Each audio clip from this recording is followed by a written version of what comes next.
as gêmeas conhecidas como as Silent Twins. Seus pais, Gloria e Aubrey, viviam uma vida normal em Barbados, no Caribe, e já tinham 2 filhos quando as gêmeas nasceram em 11 de abril de 1963. O pai trabalhava como técnico da Força Aérea Britânica. Depois de nascer, a família se mudou para Rafael Ford Oeste, uma pequena cidade rodeada por Quixeré. Lá, eles foram os únicos negros a morarem na cidade.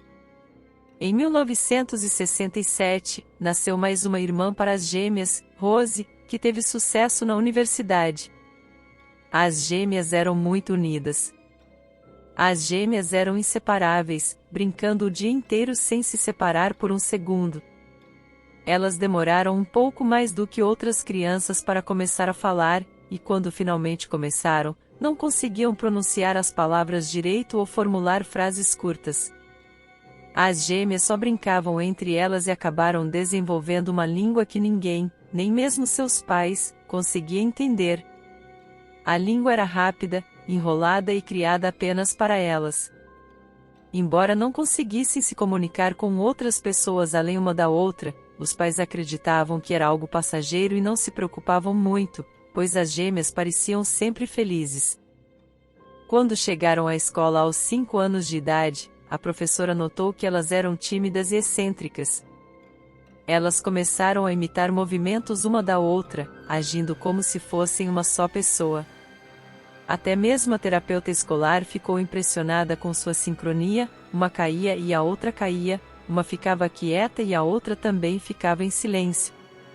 Isso fez com que elas não conseguissem aprender na escola e se fechassem ainda mais em um mundo onde só viam umas às outras. Quando o pai delas foi transferido para outro lugar, elas se mudaram mais uma vez. As gêmeas se mudaram para uma cidade ainda menor em Devon, Inglaterra, após se mudarem várias vezes. Na nova escola, as crianças brancas começaram a hostilizá-las por serem as únicas negras na escola e terem um jeito diferente de falar e se comportar.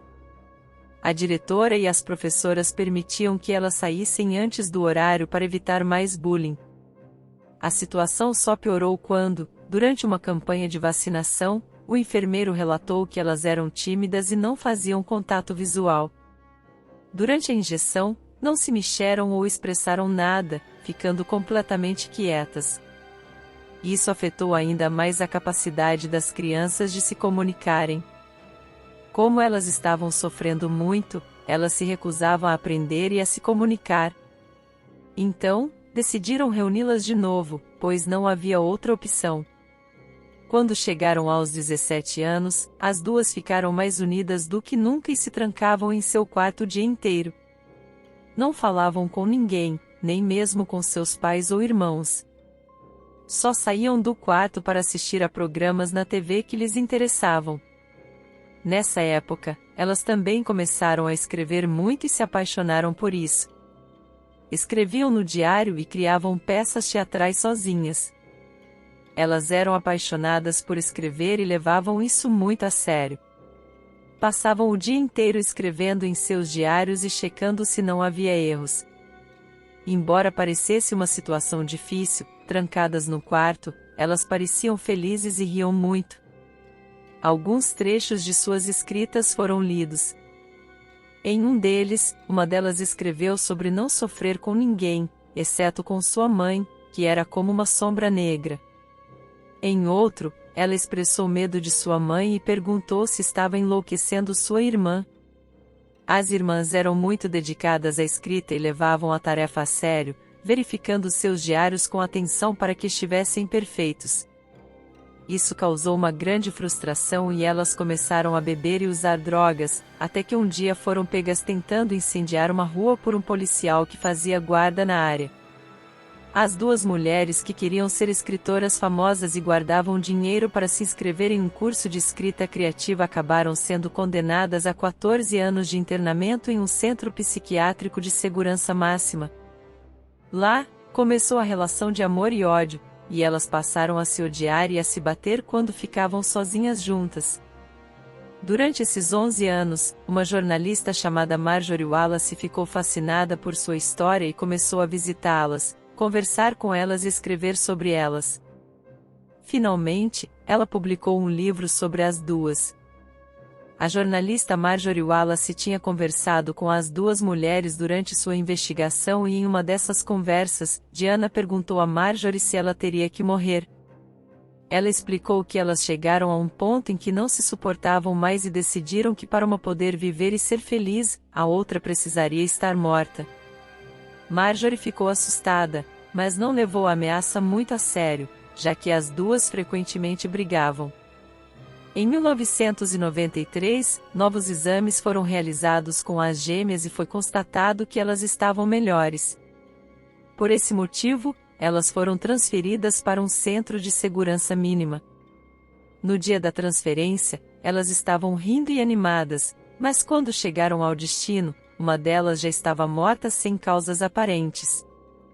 A causa da morte foi determinada como infarto do miocárdio, uma inflamação na camada muscular grossa do coração. A irmã sobrevivente mudou completamente após a morte da irmã e começou a se comunicar mais com as pessoas. Ela visita o túmulo da irmã todas as terças-feiras e é uma pessoa completamente nova. No entanto, devido a anos de comunicação apenas com a irmã, ela ainda precisa de um tempo para se comunicar bem com as pessoas. Levou-lhe 5 anos para superar a morte da irmã e entender que agora estava livre. Ela também mudou o nome para Alison e escreveu um poema para o túmulo da irmã, dizendo: "Uma vez somos duas, agora somos apenas uma pelo resto da vida."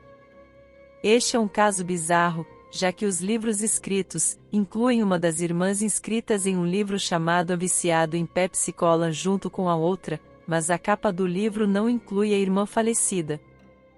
No entanto, este caso é bizarro porque é difícil de entender como duas pessoas podem viver a vida inteira tão obcecadas uma com a outra e depois uma morrer de causas naturais. E aí galera, eu queria muito agradecer por ter assistido. Se você chegou até aqui e gostaram do vídeo, sinta-se à vontade para deixar seu feedback nos comentários. Curta, compartilhe e inscreva-se se você gosta desse tipo de história. Se você tem uma história pessoal que você gostaria de enviar, mande pelo e-mail na descrição do vídeo.